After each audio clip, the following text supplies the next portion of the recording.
Hello guys, magawa ko ng yung smoothie. Yan.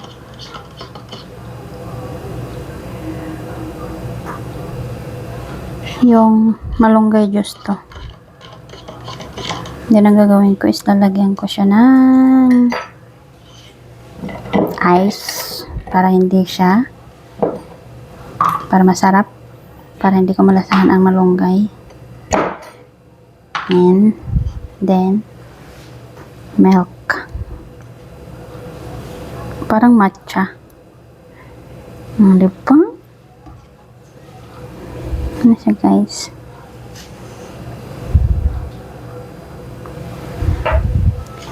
Yan ang aking malunggay smoothie. Yan. Diba?